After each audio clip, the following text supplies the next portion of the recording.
What's going on, gang? Brett Patrick here, at Brett Pat, former gutter cleaner you. I know it's been a little while since I've made a video. I've been out here absolutely grinding in Houston, Texas. And I just wanted to come on here, man, and make a quick video. I know a couple of you guys have commented on a few of my recent videos since me coming out that I moved out here and sold my gutter cleaning business. And I just really wanted to tell you why I decided to sell my gutter cleaning business. And it's not just one reason. There's multiple reasons to it, and I just wanted to cover a few of those things. So first and foremost, thank you so much for being here. This channel has slowly become one of the highlights of my week. Seeing all the comments and engagement and the positive that it's brought. There's always the trolls, but that's always fun for me. But I appreciate you so much being here. This channel is going through a little bit of a transition. I don't know exactly what my content will be exactly about, but I hope to kind of just document my journey, and as I become a more established human and father and husband and hopefully good citizen, etc. But anyways, comment, like, subscribe. Thank you much for being here. So let's get to the meat of the story. Why did I decide to sell my gutter cleaning business? If you're new to the channel, just as a quick recap, I used to own a gutter protection business based in a small town right outside of Charlotte, North Carolina.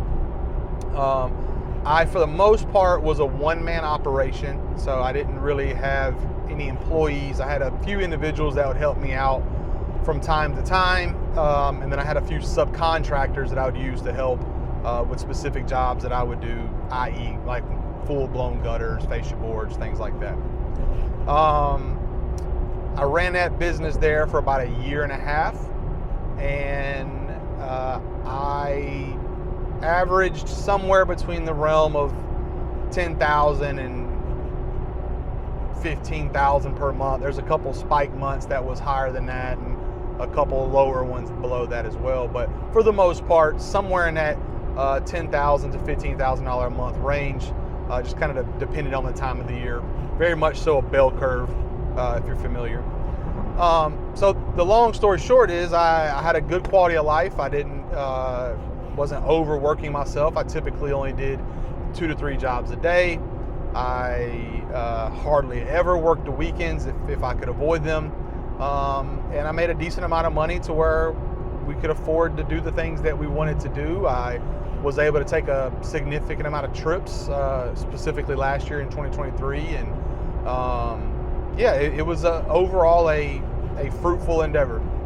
On top of that, I got to meet a lot of you guys and help out and have conversations and back and forth exchanges and coaching calls and all that kind of stuff.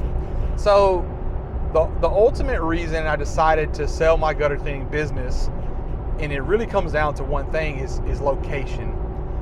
Where I lived at in a small town outside of Charlotte, North Carolina, is where my wife's family is from. And we moved there initially because of our daughter. As you guys know, I have a 17-month-old baby girl. And when we first found out that my wife was pregnant, we wanted to be close to her family. So we lived there and had that close proximity. Well, as our daughter got older and we became more autonomous in our ability to be parents and not need the support system as much, we knew that area was not going to be where we wanted to settle down and dig our roots. So the biggest reason was the location. Houston, Texas has any and everything that I could ever want, right? We have all major sports teams. We're close to a beach. It's a major metropolis that has any and everything, right? All types of shops and resources and a slew of churches and communities and things to do, sights to see, museums, parks. There's literally everything you could think of. Houston has it. On top of that, it's a central time zone city, which is amazing. We're in the center of the United States, so traveling throughout the states is more convenient now. But ultimately, it was the city. So that was a big driving factor. The second part was I wanted to be in a vehicle that I knew I could make significantly more money while not having to scale a business. So I have scaled a gutter protection business before. It was the first business I owned, and what I found was as you scale, you're not necessarily making more money, you're growing, and the payoff will come down the road, but in that interim, it's a lot of headache. It's more moving parts, more people, more things can go wrong. Yes, there's more money involved, but you're also outlaying more money as well. And I just didn't see an end game. I didn't see a future in running a gutter protection business for the next 20, 30 years, and that being my legacy. In return, I decided to turn back to the roofing industry, and not start my own, but be a part of an already established corporation. And the reason for that is I heard from Patrick Bet-David. He's a major entrepreneur, but he alluded to, in a lot of cases, the number 2 through 6 individual in a company a lot of times has a better deal than the owner, specifically in the short term, and I mean over the a 10, 15 year window. Now the end game is always going to benefit the owner as long as the business is profitable because of the equity stake, but in the short term, I can make significantly more money and have a better quality of life than being an owner.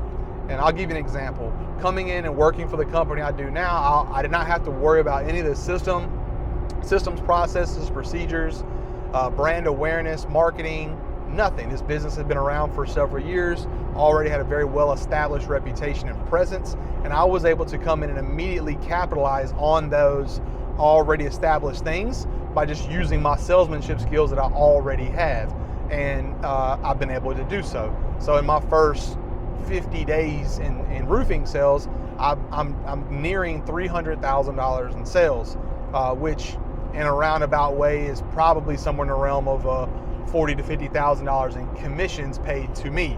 Now in my gutter cleaning business, over the course of 2 months, in order for me to actually pay myself $40,000 to $50,000, I would have to do significantly more work or build a very robust team to help get to that point where that money could actually flow to me personally.